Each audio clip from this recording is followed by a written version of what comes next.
안녕하세요. 오래된 비밀 두 번째 시간 함께하고 있는 문지입니다. 저는 느린 독서를 하고 있어요. 그래서 일주일에 한 장씩 읽어가는 독서 시간을 갖고 있고요. 오늘은 2장 우는 사람과의 인연이다 라는 부분 함께 읽을 생각입니다. 저는 행운을 가진 사람들을 많이 부러워했었는데 행운을 가져오는 것도 법칙이 있다고 해요. 그래서 그 법칙들을 배우고 삶에 적용하면 우리도 행운이 커질 거니까 그것을 희망으로 계속해서 공부하고 있습니다. 2장의 첫 번째는 이런 제목을 가지고 있어요. 열매가 없는 꽃은 심지 마라. 열매가 없는 꽃이라고 하는 게 어떤 의미일까요?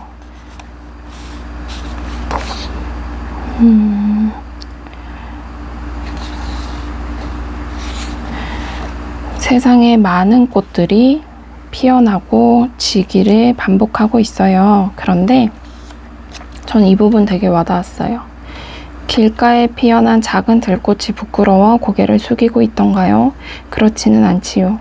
살아있는 모든 생명들은 다 자기를 사랑하고 자랑스러워할 자격이 있답니다. 저는 그 자격을 가지고 저를 자랑스럽게 생각하지 못했었어요. 그래서 자존감이 낮은 모습이 또 저의 행동으로, 저의 에너지로 비춰졌던 것 같아요. 그런데 여기 읽으면서 그래, 조금씩 생각을 바꾸기 시작했어요. 나도 자랑스러워할 자격이 있구나. 나도 잘하는 부분이 있겠지. 그게 뭐였지? 이런 생각들을 하면서 조금 더 자존감을 키워가고 있습니다. 이런 부분을 볼 수가 있어요. 인복이 좋은 사람의 꽃밭에는 향기롭고 예쁜 꽃들이 가득하고 인복이 나쁜 사람의 꽃밭은 죽은 꽃들만 흩날리는 황무지와 다를 바가 없습니다. 그렇다면 운의 원리에서는 무엇이 그 사람의 인복을 좌우하게 되는 것일까요? 인복이 좋은 사람이 굉장히 부러웠던 적이 많죠. 저 사람은 어떻게 주변에 저런 사람들만 있을까라는 생각을 하게 되는데, 우선 열매가 있는 꽃을 알아보는 안목이 가장 중요하다고 얘기하고 있어요. 그 다음에는 양지 바른 곳에서 제때 충분한 물을 주며 소중하게 보살피는 것이 중요하다고 합니다. 어떤 것을 키우거나 화분이나 꽃을 키울 때도 보면 안목이 굉장히 중요해요. 저 꽃이 어떻게 예쁘게 자랄지, 정말 좋은 꽃이구나 혹은 건강한 꽃이구나를 알아볼 수 있는 눈이 있고 나서 그 다음에는 열심히 키워주면 되겠죠. 그런데 그게 사람을 볼 때도 똑같이 적용된다고 생각하시면 될 것 같아요. 저 사람의 잠재력을 볼 수 있는 안목이 있다면 그 사람은 정말 좋은 사람을 도와가며 그 사람이 꽃을 피울 때 그 옆에 있으면서 오히려 그 사람을 돕는 것이 나를 돕게 만드는 결과를 가져올 수 있겠죠. 그래서 안목이 가장 중요하고 그 다음에는 보살펴주는 것이라고 합니다.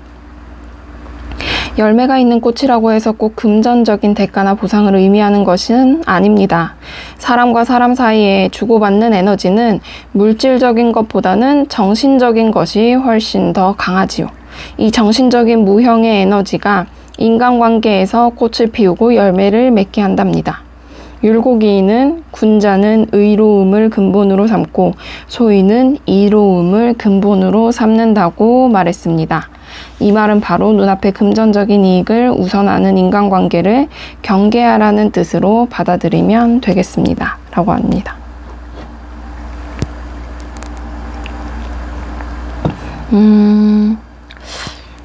간혹 그런 분들을 만날 때도 있는 것 같아요. 나와 그분도 분명히 긍정적인 사고방식을 가지고 있고 긍정적인 생각을 하는데 나와 목표가 다른 부분이 있을 수 있어요. 그런 부분에서는 서로 다른 목표를 가지고 있기 때문에 둘 다 긍정적이지만 서로에 관해 끼치는 영향들이 부정적으로 작용할 수도 있어요. 그래서 그런 부분은 조금 주의를 하시고 나머지 내가 저 사람과 대화를 통해서 저 사람의 영향력으로 긍정적인 영향이 계속 온다고 느껴지실 때는 그 사람과 함께 하시는 것이 좋습니다. 간혹 열매가 없는 꽃의 씨앗이 당신의 꽃밭으로 들어오는 경우가 있을 수 있습니다. 이때는 정중하게 사양하는 마음으로 관심을 거두어야 합니다. 햇빛과 물도 낭비를 해서는 안 됩니다. 자기 스스로 다른 꽃밭을 찾아가도록 버려두어야 합니다. 자, 이 부분에서 미안해하거나 죄책감을 가질 필요조차 없습니다. 타고난 개성과 에너지가 서로 다를 뿐이라고 생각하세요. 그 사람은 다른 누군가의 꽃밭에서는 다디 단 열매를 맺는 귀인이 될 것이니까요. 이렇게 했습니다. 어떤 사람을 만났을 때 나에게 마이너스가 된다는 느낌을 받으셨을 때는 그냥 두시면 될 것 같아요. 단 거기에 내 햇빛과 물을 쓰지 마세요. 나의 에너지도 유한한 것이거든요. 사실 우리가 다이어트를 할 때 먹고 싶은 걸 참는 인내마저도 유한한 것인데, 그런 에너지를 나와 맞지 않는 사람에게, 나에게 도움이 되지 않는 사람에게 쓸 이유는 없다고 볼 수 있겠죠. 그래서 그런 분들을 만나게 된다면 그저 내버려 두시면 자연스럽게 멀어지는 관계가 되실 수 있고, 그런 사람을 멀어지게 뒀다고 해서 내가 방치했다고 해서 죄책감을 갖지 마시라고 지금 글을 쓰고 있어요. 꽃밭에서, 누군가의 꽃밭에서 열매를 맺는 귀인이 될 수도 있는 사람이니까 그저 나와는 조금 색깔이 다른 사람이라고 생각하시면 좋을 것 같아요.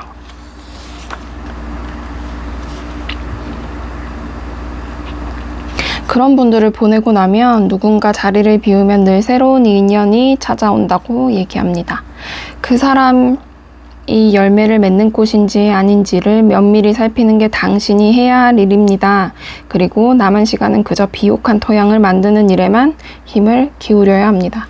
자, 어떤 사람을 만나거나 보내고 나서 나머지 시간은 나를 가꾸시면 돼요. 그래야 나도 누군가에게 영향력을 주고 토양이 되어주고 에너지가 되어줘서 그 사람들에게 힘이 되는 존재가 될 수 있겠죠. 그러기 위해서 나머지 시간은 나에게 집중하시면 좋을 것 같습니다. 다음, 세상에 공짜 점심은 없다.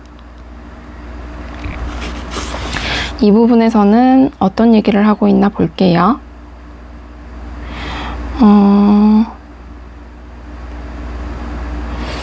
이 부분을 먼저 보셔야 될 것 같아요. 대체로 자기는 잘해주었는데 남들이 보답하지 않다거나 은혜를 모른 척하는 바람에 마음의 상처를 받았다. 이렇게 생각하는 것이 타고난 인복이 없기 때문이라고 결론을 내리는 분들이 있다고 합니다. 그런데 인연법에서는 절대 아니요 라고 얘기하고 있어요. 사람들은 상대방에게 무엇인가를 주면 자연스럽게 그에 대한 대가를 생각합니다. 인지상정입니다. 경제학의 제일 법칙도 세상에 공짜 점심은 없다입니다. 그런데 문제는 준 사람과 받은 사람 사이에 생기는 마음의 간극이 크다는 데 원인이 있습니다. 좀 극단적인 예를 들어볼까요? 준 사람은 5를 주고도 10으로 생각하고 받은 사람은 5를 받고 1로 생각합니다. 1과 10 사이, 이 공간에서 인간사의 모든 갈등과 문제가 발생합니다. 준 사람은 당연히 그렇게 생각하겠죠? 내가 준 거니까 더 큰 것을 줬다고 생각하고, 받은 사람은 별거 아닌 걸 받았다고 생각할 거예요. 그러다 보면 그 사이에 간극이 발생하는 게 자연스러운 현상인데, 그로 인해서 1밖에 안 줘놓고 왜 저래? 라고 생각하는 사람이 있을 수 있고, 10이나 받아놓고 왜 저래? 라고 생각할 수 있겠죠. 그 사이에서 나타나는 그런 마음의 차이들이 서운함을 만들어내고 그 사람에 대해서 부정적으로 생각하게 만드는 관계가 되는 것 같아요. 보통 이런 것이 그냥 비즈니스 관계에서는 계산이 맞아떨어진다는 표현을 하셨어요. 계산이 맞아떨어집니다. 그런데 일반적인 인간관계, 사랑이라던가 우정, 동료의 호의 등은 그렇지가 않다고 합니다.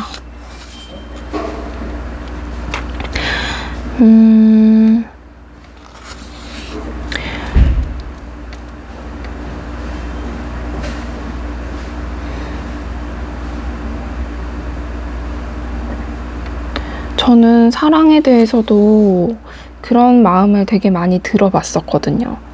본인은 원하는 게 없다고 생각하시는데 듣고 보면 내가 이만큼 해줬는데 왜 나에게 이것도 안 해주지? 라는 생각을 하시는 분들이 꽤 많아요. 무조건적인 사랑을 주었다는 사람일수록 나는 아무것도 바라지 않았다고 강변을 합니다만 사실 무의식적으로 당신도 날 사랑해야 한다는 조건적인 사랑을 원했다고 보면 틀림이 없습니다. 단지 대가를 바라면 진정한 사랑이 아니다라는 생각이 자신의 열정을 억누르고 있었을 뿐이랍니다. 저는 이런 사람들을 너무 많이 봐서 그렇게 하지 말라고 얘기를 하면 그조차도 인식하지 못해요. 난 바라지 않았다니까 라는 대답들을 하시더라고요. 그래서 무조건적인 사랑이라고 말씀하시는 분들에게 정말로 이런 얘기를 해드리고 싶어요.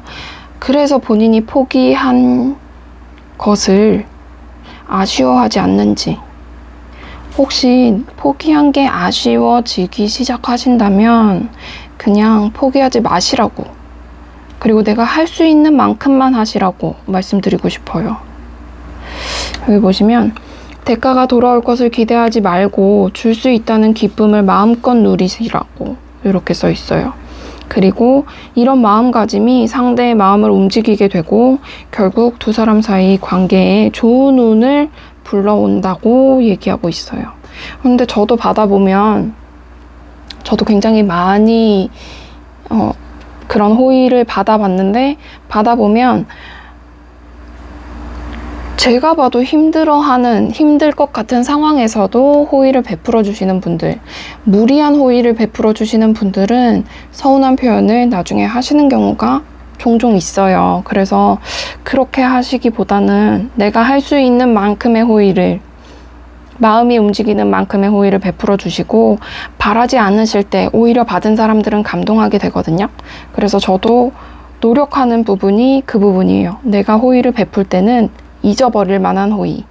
왜 그런 얘기 하잖아요. 돈을 빌려줄 때 버릴 수 있는 돈을 빌려줘라. 그런데 그게 호의에서도 똑같이 적용되는 것 같아요.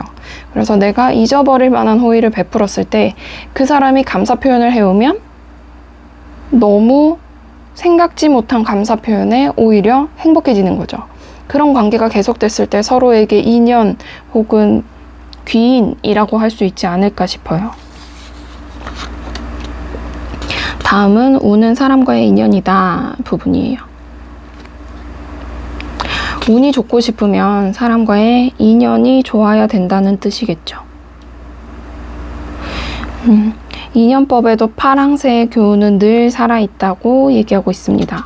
행복의 파랑새는 멀리 있는 게 아니라 자기 주변에 있다는 뜻이랍니다.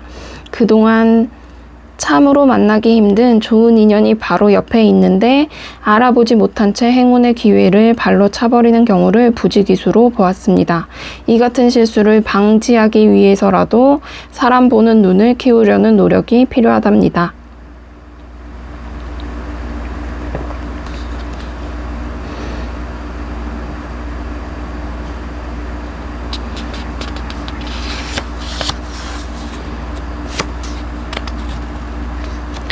이 부분이 중요할 것 같습니다.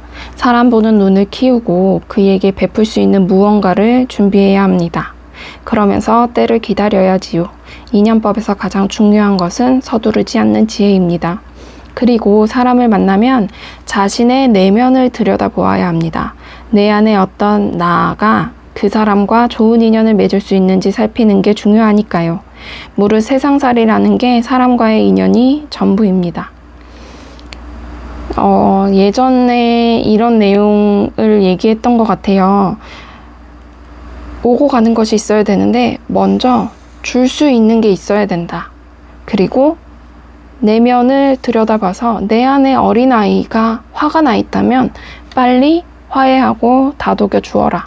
이런 얘기들을 했었는데 그것들이 모두 사람 사이의 관계에서 나의 부족함이 드러나는 부분이죠. 그래서 부족함을 드러나지 않도록 얼른 준비하고 나를 다듬어서 누구에게나 내가 귀인이 될 수 있다면 그 사람도 나에게 귀인이 될 수 있다고 생각합니다. 다음은 있는 그대로 나를 사랑하라입니다. 나를 사랑하시나요? 저는 이 질문에 대답을 못 하겠더라고요. 누구보다 내가 못났다고 생각을 했던 사람이기 때문에 이 질문이 저에게는 굉장히 어려웠어요. 그런데 운의 과학에서는 자신을 사랑하는 사람만이 행운을 누릴 자격이 있다고 분명히 말합니다. 자신을 사랑해야 운도 찾아온다는 뜻입니다. 그렇다면 자신을 진정으로 사랑한다는 말의 의미는 무엇일까요? 바로 자신의 단점과 약점을 포함한 있는 그대로의 모습을 인정하고 사랑하는 것입니다. 이런 사람들은 어떤 일을 하든 어떤 삶을 살든 스스로의 발전과 행복을 목표로 삼지요. 남의 행복을 해치지 않는 범위 내에서 자신의 삶에 집중하는 스타일입니다. 이렇게 해서 운에 대해서 자신을 사랑하는 사람만이 행운을 누릴 자격이 있다고 하니까 억지로라도 사랑해 보자고 노력하게 되는 것 같아요. 그래서 노력하다 보면 이런 생각들을 하게 되거든요. 아주 사소한 거에서 그래, 나 이 정도는 괜찮은 것 같아. 이런 면은 괜찮은 것 같아. 그래서 그런 면을 조금 더 키우려고 노력하다 보면 조금 더 괜찮은 사람이 되지 않을까라는 생각을 했던 것 같아요. 그래서 저도 지금은 원래 굉장히 다른 사람과의 관계에서 담을 쌓고 되게 깊다고 자신할 수는 없지만 소수의 관계를 이어오고 있었는데 계속 확장해 가고 있거든요. 그런 사람들에게 운이 온다고 하니까 한번 연습을 해봐야 될 것 같아요.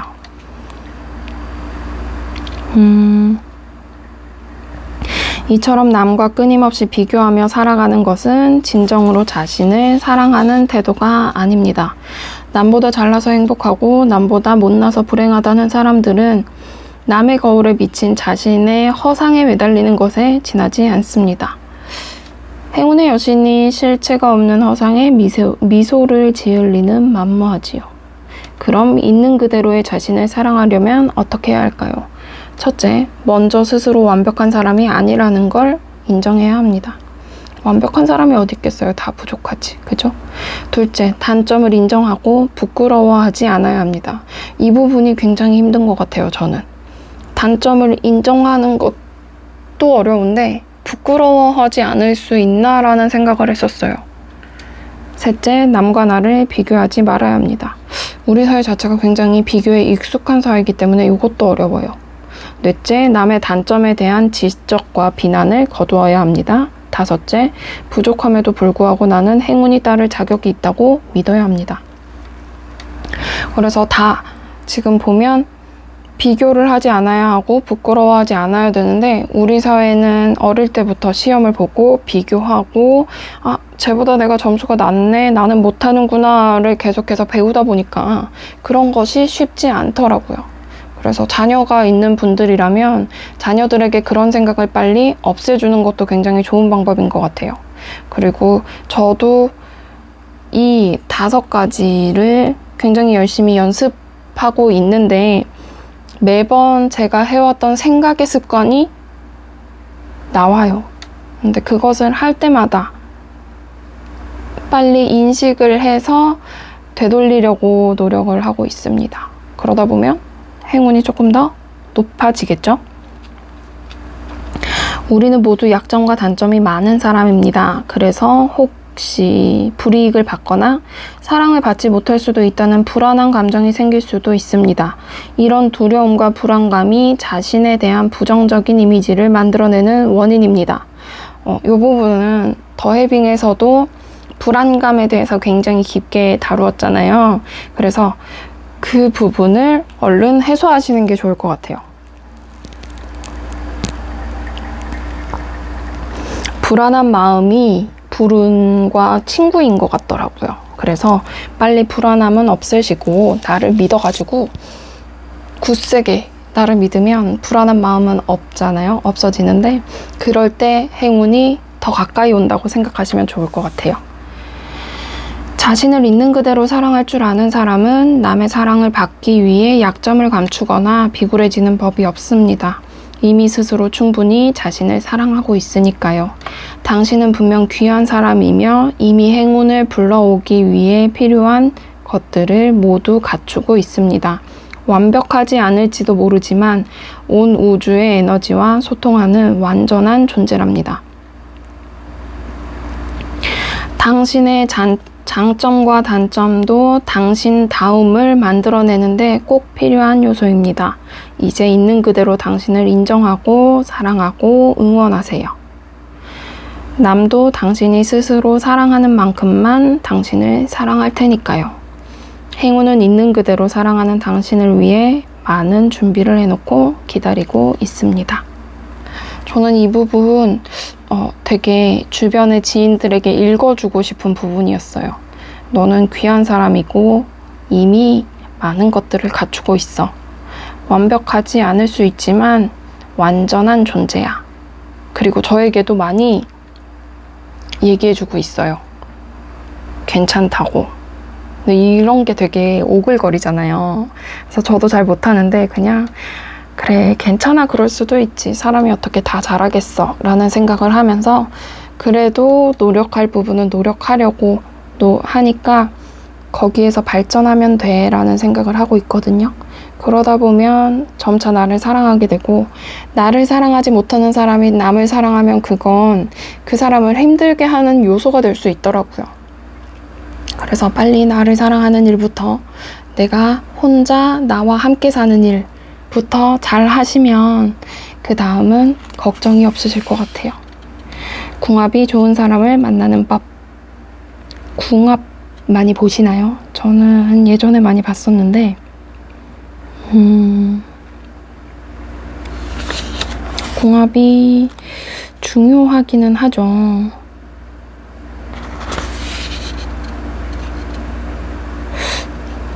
이 부분이 중요할 것 같아요. 어떻게 하면 궁합이 맞는 파트너를 만날 수 있을까요? 어떤 분야든지 주고자 하는 마음에 그 해답이 있습니다. 주고자 하는 마음이란 스스로를 비우고 그리고 기다리는 마음입니다. 지금 어려움을 겪고 있는 사람이 누군가의 도움을 원하는 것은 받고자 하는 마음입니다. 받고자 하는 마음이 절실할 때 아무리 궁합이 좋은 상대라고 해도 선뜻 응할 리가 없지요. 그래서 자신의 것을 지나치게 아끼다가 정말 좋은 기회를 놓치는 경우도 많습니다. 반대로 나눌 게 있고 또 아낌없이 나누려는 마음은 일상적인 인연조차 좋은 인연으로 바꾸어 놓는 힘이 있지요. 내가 받은 것보다 더 많은 것을 주려는 마음가짐을 늘 유지하는 게 중요하답니다. 물론 당신에게 받을 만한 자격을 갖춘 사람을 고르는 게 제일 우선이고요. 세상살이의 정답은 없지만 마음을 비우고 또 기다리는 마음은 언제나 필요합니다. 행운은 비운 만큼 채워지고 또 기다리면 스스로 다가오니까요. 요즘 이 유튜브에 굉장히 많이 나오는 영상에서 그런 얘기를 하죠. 너의 연봉은 네가 줄 수 있는 것들의 가격이다. 그렇죠?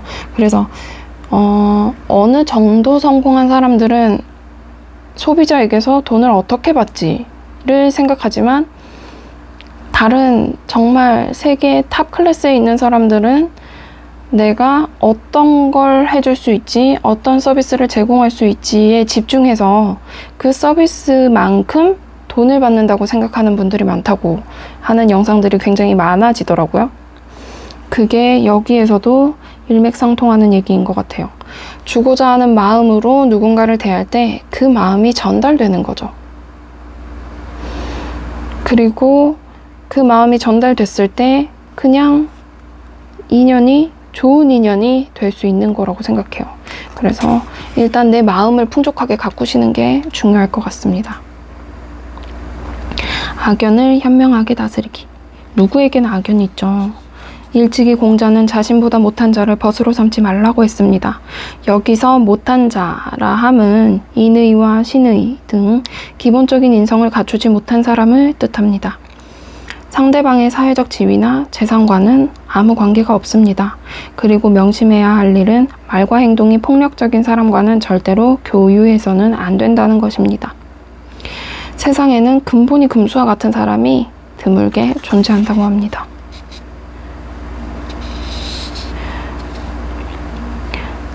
그리고 악연은 일반적으로 어느 정도 인생에 단맛을 준다고 합니다. 이런 단맛은 우리의 마음 깊은 곳에 자리한 연민과 죄책감 등의 감정과 연결되어 있습니다. 그래서 이런 것들을 건드리기 때문에 계속해서 악연이 더 심해지는 거죠. 부정적인 감정이 커지기 때문에. 일단 끊기 힘든 악연이라면 반드시 일정한 거리를 유지하고 지내야 합니다. 그 사람 생각을 계속하는 것부터 멈춰야 합니다. 계속하면 당기게 되죠.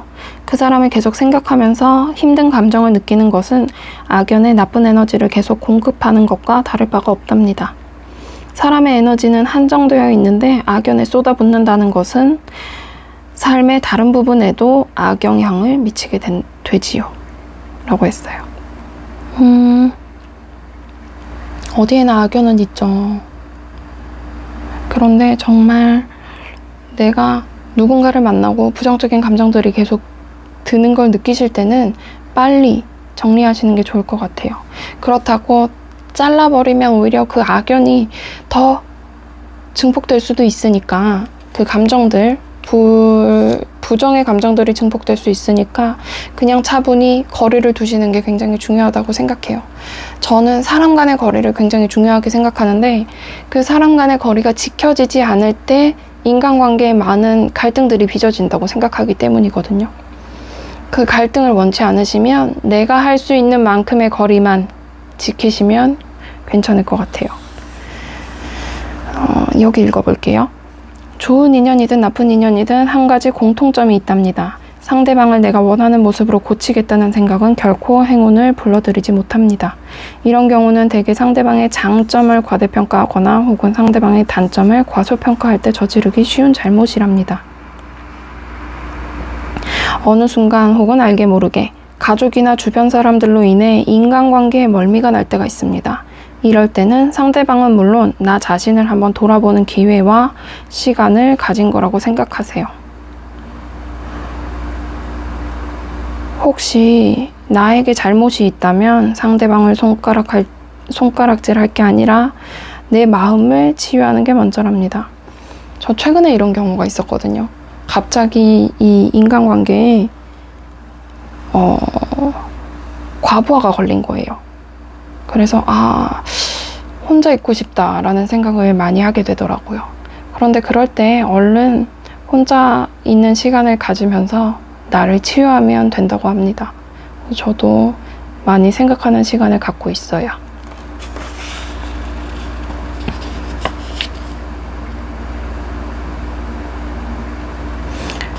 행운 법칙으로 끊기 힘든 악연은 일단 멀리하는 걸로 하시면 됩니다. 다음, 사람의 장점과 단점은 동전의 양면이다. 모든 면에는 장점과 단점이 동시에 있는데 그 부분에 대해서 한번 살펴볼게요. 우리가 쉽게 저지르는 잘못 가운데 하나가 상대를 부정함으로써 자신을 긍정하려는 태도입니다. 상대를 부정한다고 다른 사람들이 당신을 긍정하게 될까요? 그렇게 느끼시나요? 그렇지는 않지요. 오히려 당신 안으로 불운을 끌어들이는 힘으로 역작용하게 되는 경우가 대부분입니다. 행운은 스스로 긍정하는 사람을 찾아옵니다. 인복이 좋은 사람은 스스로 긍정할 뿐 아니라 남의 단점도 장점으로 바꾸어 버리는 힘이 있습니다.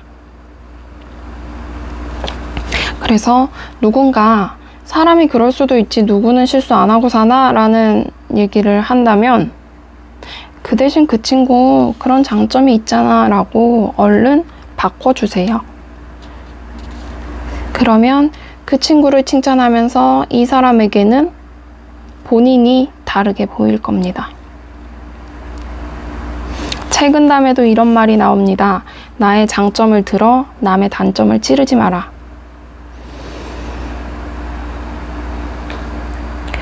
이런 얘기 나와요. 내 방식대로 상대를 재단하고 고치려 하기보다는 있는 그대로 바라보고 인정하는 태도가 바람직합니다.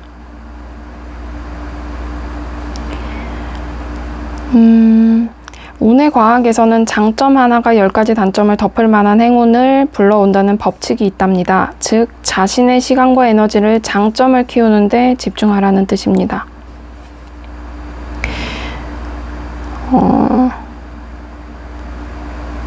법을 어기거나 사회적인 무리를 일으키는 일 말고는 사람의 장단점이란 대개 가치관, 스타일의 차이일 경우가 많습니다.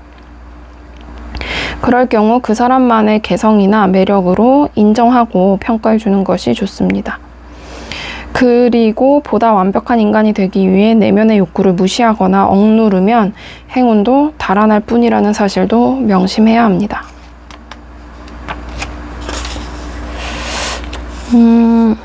저는 이 말이 되게 어려우면서 중요하다고 생각해요.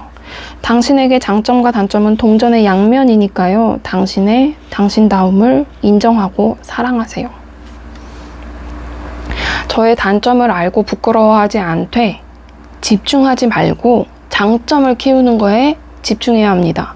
그리고 당신다움을 인정하고 사랑해야 합니다. 굉장히 쉬운 말인데 굉장히 어려운 것 같아요. 실천하기에는 너무나 어려운 말들이 계속되고 있는데 그래도 하나씩 하다 보면 결국에는 나 자신을 사랑하고 행운을 불러오게 될 거예요. 내 운은 내가 만드는 운명의 원리입니다. 운의 영역이 불규칙의 세계가 아니라 규칙의 세계임을 뜻합니다. 운의 영역은 규칙이 지배하는 과학의 세계라는 말입니다. 그죠? 과학적으로 설명할 수 없으면 그건 운이었어가 아니라 운조차도 과학이라고 얘기하고 있어요. 원인이 없는 결과가 없고 뿌린 대로 거둔다는 우주 만물의 법칙이 운의 법칙이라고 합니다.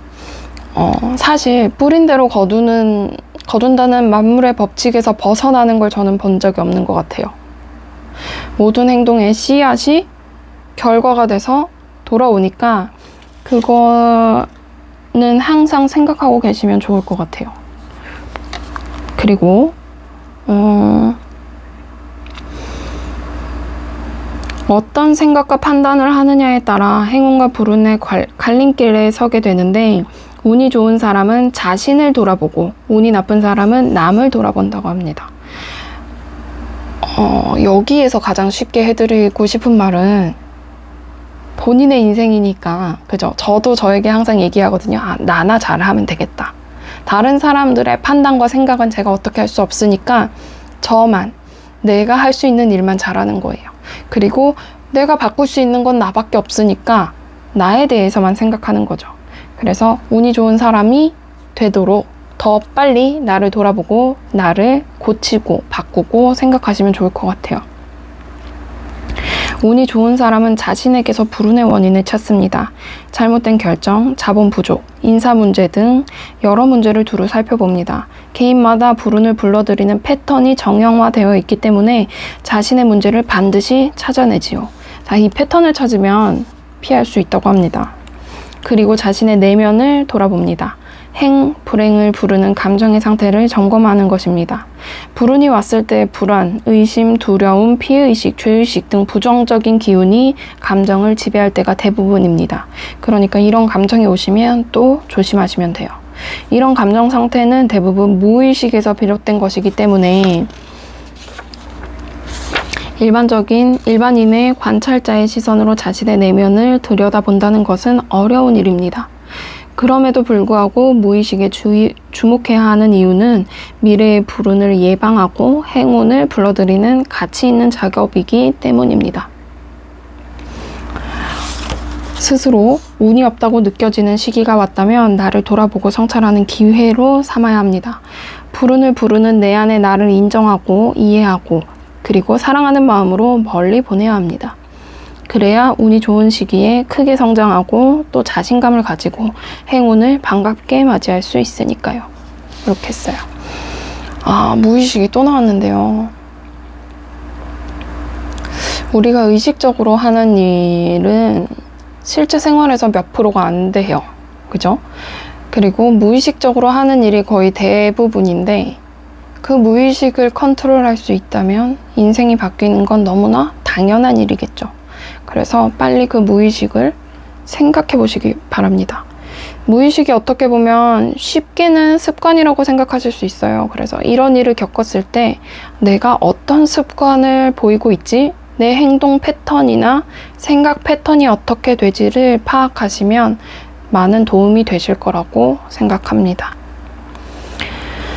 선연으로 시작했다가 악연으로 끝나는 이유. 이런 인연은 너무 슬프겠네요.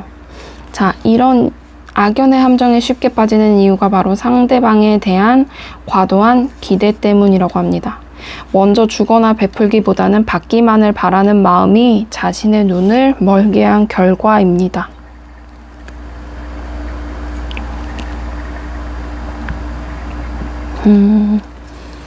인연법에서는 악연을 피하고 좋은 인연을 만날 수 있는 방법으로 평소에 뭔가를 준다 혹은 베푼다는 마인드를 가지는 게 중요하다고 가르칩니다. 좋은 인연일수록 이제부터는 내가 더 많은 것을 주자는 마음을 가지고 대하면 더 큰 행운을 끌어다 쓸 수가 있습니다.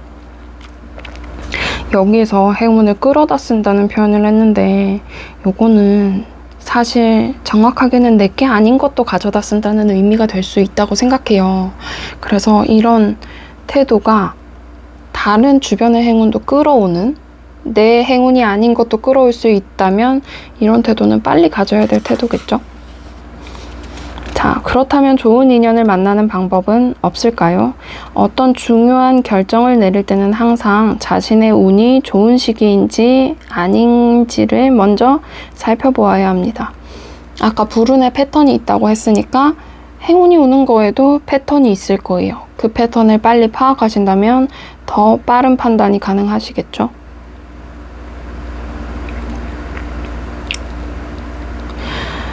결국 주인공은 나 자신이라는 평범한 깨달음을 얻게 되실 겁니다. 기대가 크면 상처도 깊다. 사실 이 책을 읽으면서 굉장히 당연한 말을 써놨다는 생각을 했는데 그 당연한 걸 저는 되게 잊고 살았더라고요.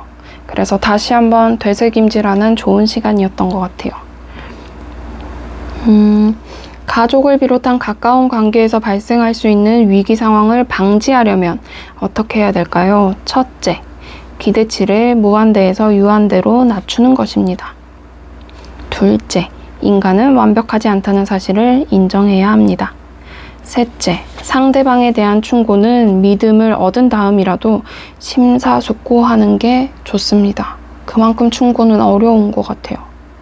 우선 참고 참았다가 진정으로 사랑을 담아서 말하되 그것도 3번을 넘기지 않아야 합니다. 저는 최근에 그런 생각 굉장히 많이 했거든요. 칭찬도 10번이 넘어가면 칭찬이 아니라는 말이 있어요. 그래서 상대방에게 어떤 말을 해줄 때 정말 그냥 90%는 하지 말고 그 중에 5%는 2번까지만 하고 나머지는 3번 이상 하는 건 정말 큰 결정을 하신 후에 하시는 게 맞을 것 같아요. 4번째, 남의 비밀이나 사생활을 함부로 입에 올리지 않는 게 좋습니다. 이건 그냥도 안 하시는 게 좋죠. 이른바 귀격이 절대로 남의 뒷담화에 참여하지 않고 또 입이 무겁답니다. 이것이 인간의 품격이라고 하니 품격을 지키시는 게 중요합니다. 5째, 너는 하는 일이 항상 그렇잖아 라는 표현으로 낙인을 찍어서는 안 됩니다. 프레임 효과라는 게 있어요. 어떤 사람에게 내가 원하는 프레임을 씌우면 그 사람이 그 씌워진 프레임 때문에 그렇게 행동한다는 건데 지금 이런 낙인은 부정적인 낙인이잖아요. 그래서 부정적인 낙인은 절대로 찍으시면 안 됩니다. 인복이 좋은 사람은 따로 있다. 손자병법의 용장은 지장을 이기지 못하고 지장은 덕장을 이기지 못하고 덕장은 복장을 이기지 못한다 라는 말이 있습니다. 용기도 지략도 인덕도 결국 좋은 운을 이기지 못한다는 뜻으로 풀이할 수 있습니다. 제가 만난 복장들을 보면 지나친 열정을 과시하기보다는 우직하게 자신의 길을 고수하는 사람들이 대부분입니다. 배심이 두둑해 주변의 변화에 쉽게 동하지 않는 공통점을 가지고 있습니다. 동시에 큰 흐름을 살피며 유연하게 대처하려는 노력도 끊임없이 하고요. 문장은 스스로가 잘난 사람이 아닙니다. 주변에 항상 운이 좋고 능력이 출중한 사람들이 모여들지요. 이를 위해서는 스스로의 약점을 인정하고 이를 보완하는 상대를 만났을 때 인정하고 굽힐 줄 아는 자세가 중요합니다. 유비가 삼고초려를 하며 천하의 제사, 제갈량을 얻어 그 뜻을 펼쳤듯이 말입니다. 저는 이 부분 되게 생각하게 되더라고요. 그릇이 큰 사람은 작게 받아들일 수 없고 그릇이 작은 사람은 크게 받아들일 수 없다는 말이 있습니다. 여기에서 그런 생각을 했어요. 그러면 정말 큰 그릇을 가진 게 마냥 좋은 걸까? 그럼 소소한 것들을 놓치게 되는 게 아닐까라는 생각을 했었어요. 아직 그 생각에 대한 결론은 내지 못했습니다. 가장 중요한 것은 이 부분이라고 생각해요. 나는 나대로, 너는 너대로. 상대를 인정하고 나를 인정하고 그랬을 때 행운이 나에게 돌아온다고 생각됩니다. 세상에 완벽한 사람은 없다. 사실 당연한 얘기죠. 세상에 완벽한 사람이 없죠.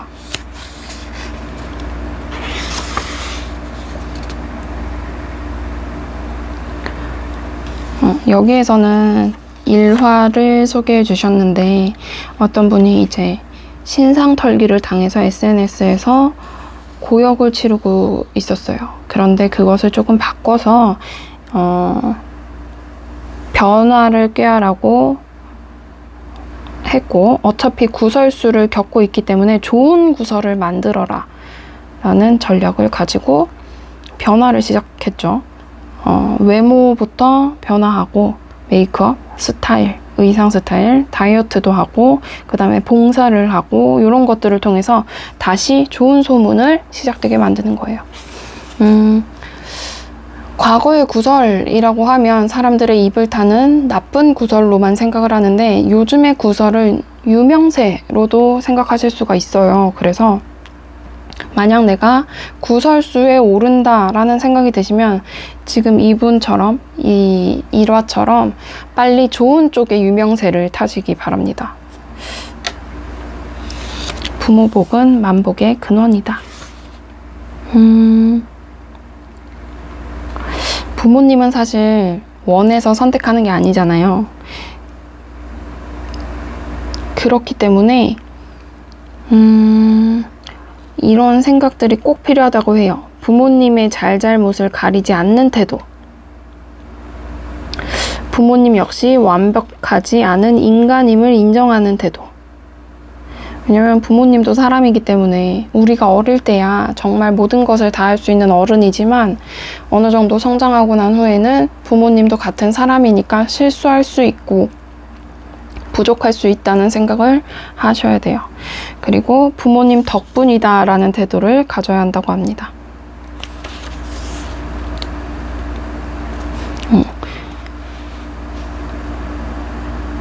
이런 부분도 있어요. 어떤 사업을 시작해서 순조롭게 사업체를 키운 비결이 모두 부모님 덕분이다 라고 말하는데 부모님에 대한 감사함과 책임감은 사업이 승승장구하는 원동력으로 작용했다고 이야기합니다.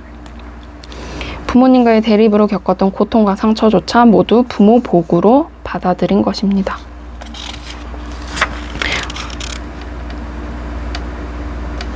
당신은 부모님이 자식 복이 있다고 자랑할 만한 자식입니까? 라는 질문도 했어요.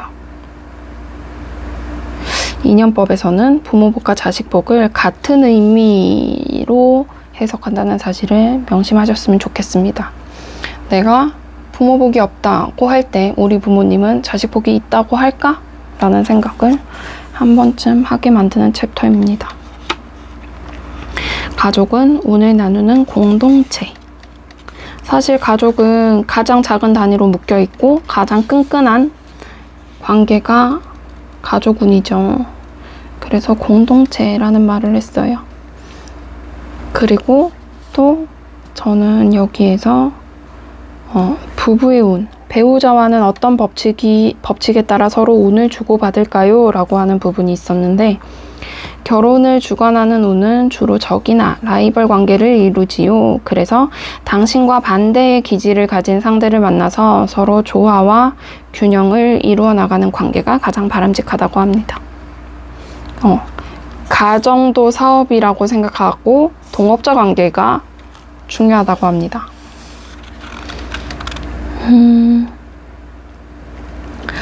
궁합이 좋다는 의미의 결혼은 단점을 보완하고 장점을 결합시킨다고 해요. 그래서 운을 상승시킬 가능성이 크다는 뜻으로 받아들이면 된다고 합니다. 하지만 결론은 항상 부모에게 감사하는 마음으로 살아라 입니다. 오늘은 여기까지 읽어봤고요. 인연에 대해서 좋은 인연을 만드는 거, 가장 기본은 나에게 있다 인 것 같아요. 그래서 모든 일에서 나의 모습을 뒤돌아보고 나를 파악하고 사랑하고 믿어주고 그렇게 하다 보면 좋은 운이 나에게 올 것 같고요. 3장에서는 마음 공부가 운명을 바꾼다 부분 할 거고요. 요것도 다음 주에 다시 만나서 읽어보도록 하겠습니다. 오늘도 느린 독서를 함께 했습니다. 여러분 좋은 시간 되세요.